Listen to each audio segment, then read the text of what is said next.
வணக்கம் மக்களே, நான் உங்கள் ஜாயத் பாய் பேசுகிறேன். இன்றைக்கி ஒரு சூப்பரான ரெசிபியை பார்ப்போம். வீடியோ பார்க்கறதுக்கு முன்னாடி நம்ம சேனலை மறக்காமல் சப்ஸ்கிரைப் பண்ணி வச்சுக்கோங்க.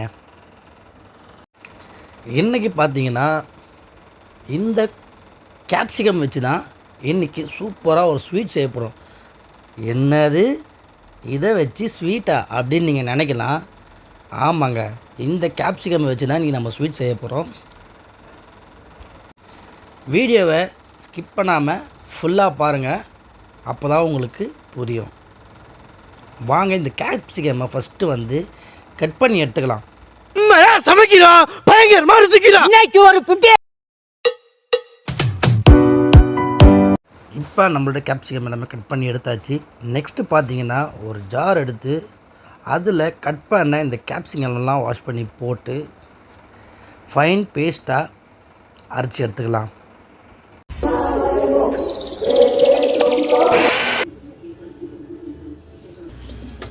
நம்ம ரெசிபிக்கான இன்க்ரீடியன்ட் எல்லாமே ரெடி ஆகிடுச்சு. நெக்ஸ்ட்டு ஒரு பேன் எடுங்க. அந்த பேனில் கொஞ்சமாக நெய் ஊற்றுங்க.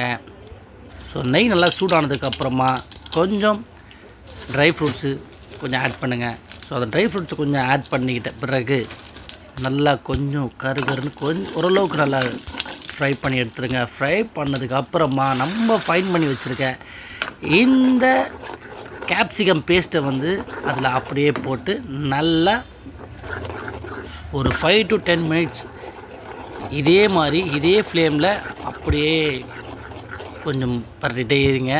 ஸோ அதுக்கப்புறமா இதில் இருக்க அந்த தண்ணி எல்லாத்தையும் கொஞ்சம் ட்ரை ஆனதுக்கப்புறமா பார்த்திங்கன்னா கேசரி மாதிரி பேஸ்ட் ஆகும். ஸோ அந்த பேஸ்ட் ஆனதுக்கப்புறமா தான் உங்களுக்கு பேஸ்ட் ஆகும்போது கொஞ்சம் அடி பிடிக்காமல் இருக்கிறதுக்கு இந்த நெய் கொஞ்சம் ஆட் பண்ணிக்கலாம். ஸோ இப்போ பார்த்திங்கன்னா நெய் ஆட் பண்ணியாச்சு. இப்போது அடி பிடிக்காமல் இருக்கிறதுக்காக அந்த ஒரு சின்ன டெக்னிக் தான், வேறு ஒன்றும் கிடையாது.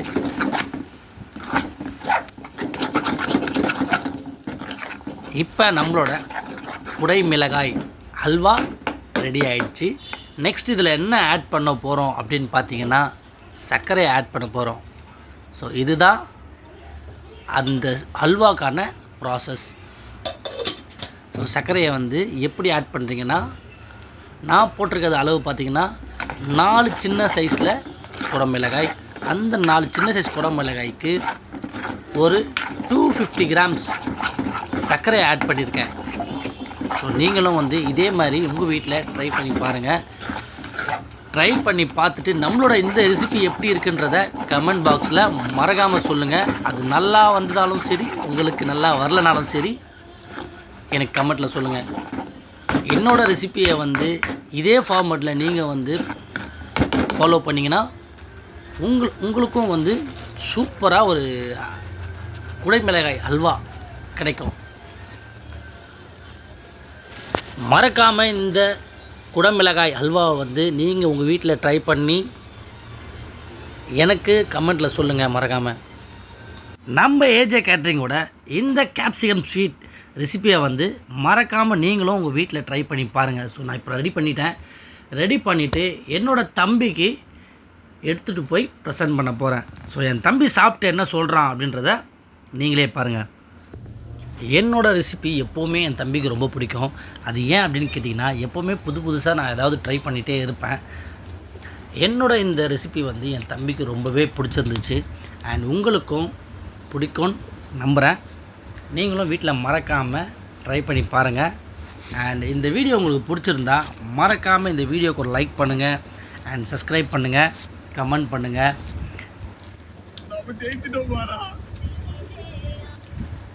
நம்ம சேனல் 8000 சப்ஸ்கிரைபருக்கு மேலே போயிடுச்சு. ஸோ அதை செலிப்ரேட் பண்ணுறதுக்காக தான் இந்த ரெசிபியோட வீடியோ. 8000 சப்ஸ்கிரைபர் உங்களோட சப்போர்ட் இல்லாமல் கண்டிப்பாக வந்திருக்காது. சப்போர்ட் பண்ண எல்லாருக்கும் ரொம்ப நன்றி. And once again thanks for வாட்சிங் மக்களே. நம்ம சேனலுக்கு சப்ஸ்கிரைப் பண்ணாதவங்க மறக்காமல் சப்ஸ்கிரைப் பண்ணி வச்சுங்க.